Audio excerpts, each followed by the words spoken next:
Hey, it's Heidi from A Lively Hope, and today I'm going to show you my art journaling plan for an extended trip that we are heading out on in the near future. I will be taking my three younger kiddos, so 7, 10, and 15. We'll be going to a soccer tournament and extending that stay a little bit, and then also going on a camping trip with my family. My side of the family. Unfortunately, my husband and our older child, who's an adult, will not be joining us on this trip. So I'll be solo parenting. This is something we have done a lot as homeschoolers. We have a lot of flexibility to go on longer trips for a soccer tournament or whatever. And I like to take advantage of that and go see new things. So it's not really scary to me. I'm not super nervous about it, but I do try to find ways to simplify as much as possible. I still want to keep up my art practice daily, but I know that I'm going to be pretty tired from lots of driving and lots of parenting on my own, which I'm not used to because my husband is awesome and super helpful. So as I've been thinking about this trip, I had the idea to do something I haven't really tried before. In the weeks leading up to this trip, I have been filling this small watercolor journal with different watercolor patterns and washes and different ideas. And then my goal for this trip is to only take this small collection of pens with me. So I have some micron pens and some white jelly roll pens. I have actually a white Posca pen that I'll be taking as well. And then just a couple of other like thicker tipped pens. So the idea is that while we're traveling, I will be doodling on top of the watercolors I've already done, in kind of some abstract doodles as a way to kind of decompress and still maintain my art practice while we're traveling. So today I'm going to show you the watercolors I've done in this, and then once we return from the trip, I will do a follow-up to show you how they're finished. First of all, just to give you an idea, this is something that I painted. I painted all of the circles first and then added the pen over the top. This is one of my very favorite ways to decompress. I like to do it while I listen to an audiobook or a podcast. I just sit and paint circles, and then maybe the next day I'll come back in and draw the lines and the additional circles around. Just to give you an idea of what these pages will look like as I finish them on our trip. Okay, so I'm going to turn this around and flip through. So this is I think it's a 5-inch square, and then when you open it, obviously it's a landscape. I have really been happy with it. I'm just trying to find the brand for you. I will link this. The only thing I'm not super happy with is it's got perforated pages. And you can see that over time, as I've been working in this, they're kind of ripping on some of them. But overall, the paper's really nice. It's been good to work with. Just a little bit frustrating that way. Okay, so I'll just flip through and talk with you when I need to. So just flower doodles. Almost all of this is watercolor. That one has some metallic on it. So I don't necessarily have a plan for what I'm going to do on all of these once I do start doodling, but I really just enjoy having something here to respond to. Here's an example of one I was kind of trying out. I might continue this pattern across the page here, and I might do something completely different on this side. Again, this is something I kind of started but haven't finished yet. That's another metallic gold. So I'm really looking forward to diving into this on our trip and spending a few minutes each day just playing around in here. It will most likely be after kids are in bed, so I want to make it as easy as possible for myself to pull this out. And that's why I've decided to do the watercolor first and then add other stuff.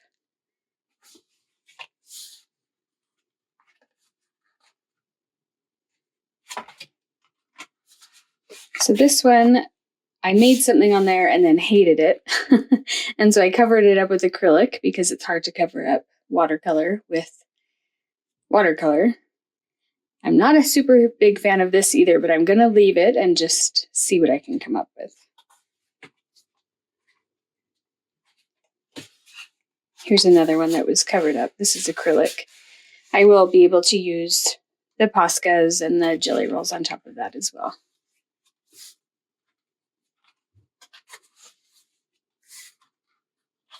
So a lot of this started as not having a plan. This one I did specifically want to do the hexagons. I've been thinking a lot about hexagon quilts lately, and so this is maybe where that's coming from. And I did record a few. I think I've got one for this showing you how I did it. So I will include that. This one as well, one of my favorite techniques. This is just white crayon and then a watercolor wash over the top. This is another favorite technique of mine that I will share the details with you later in the video. I'll show how I did that.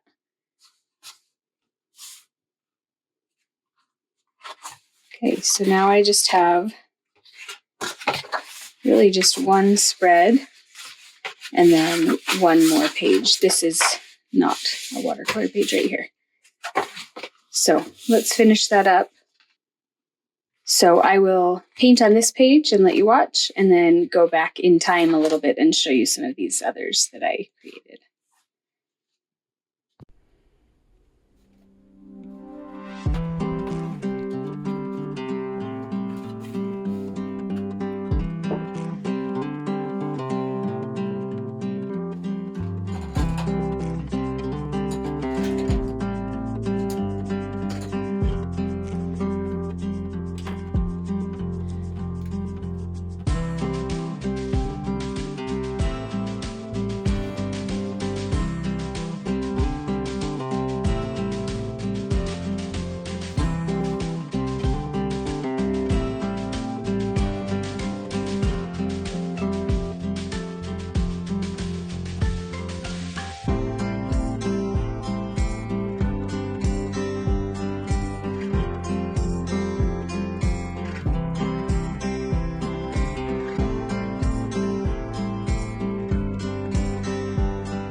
This is probably one of the most common watercolor for relaxation exercises.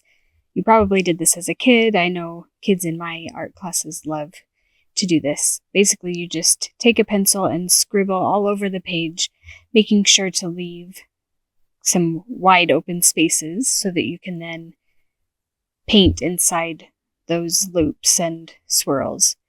I try not to go back and fix many places, although sometimes I notice that a shape won't work very well, or I didn't cover a specific area very well. Or like in this case, I didn't, fill in the negative space very much in that spot. So I went back through and added a couple of more loops to that section.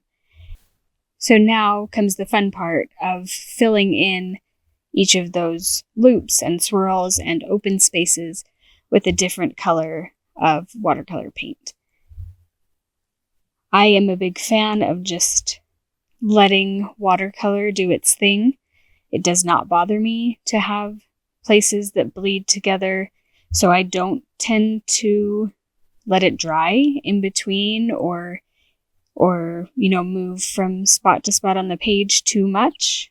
I do some of that, of course, but I like to have the colors bleed together a little bit. So I will speed this up and let you watch as I fill in this page and then move on to the next one.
This is another great technique for when you know you want to make some art, but you don't necessarily have a plan in mind, or maybe you're feeling a little overwhelmed and don't have a lot of ideas. Just scribble all over your paper with a white crayon, and then do a watercolor wash over the top. This is another favorite with my elementary art students, but it's mine as well. I just really love the effect. So you probably noticed I tend to stick with either warm colors or cool colors on a spread. I don't do a lot of mixing. So the last spread I did was all cool colors. I decided to make this one all warm colors. And I just really love that effect.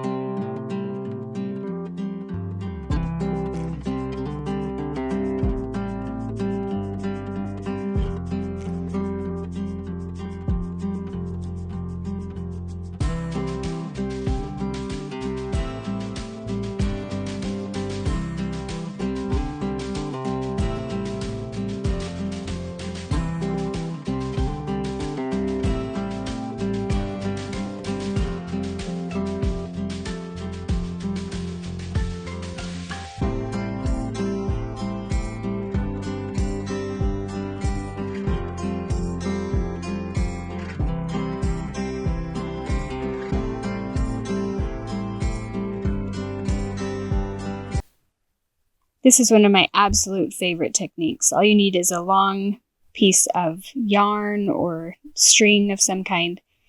And it's kind of the opposite of the one we did earlier where you fill in the swirls. This time we're going to be making a thick line and filling that in and then leaving the rest some open negative space. So I like to make sure that the string is crossing over itself pretty frequently and leaving a lot of space open as well. We like that white space. So once you get that all laid out to your liking, you're just going to grab a pencil and trace around both sides of the string. I often have to hold down the section of string that I'm working on gently with my hand to keep it from moving. It might kind of catch on the pencil as I drag it around. I try to stay just a touch to the outside so I'm not moving the string. But that does happen sometimes. So it's a little tricky to explain, but you're essentially creating an outline of the yarn that you're using. So you want to make sure that you get every single section, every single place where there is yarn. You're going to do both sides of the yarn as it's laying flat on the page. I'll speed this up so you can see that in action.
So now that I've traced around all of the string, I'm going to just double check and make sure I don't have any open lines anywhere. We want it to all be connected.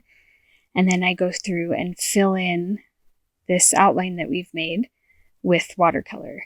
I love moving from color to color and letting the colors blend in this line. Using this string makes this much more free, I think. Not quite sure what word I want for that. It's less inhibited. I'm less concerned about making the perfect shape. More serendipitous, I guess. I really love how it turns out using a string or a yarn rather than if I were to just draw this line. But anyway, that's just me. I really enjoy it. So as you'll see, I just really love blending, moving from color to color, and just seeing where this line takes me.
Okay, thank you for joining me on this little peek into my art journal. I am looking forward to sharing more of it with you. I'll do a complete flip through when we return from our trip. Thanks for following along.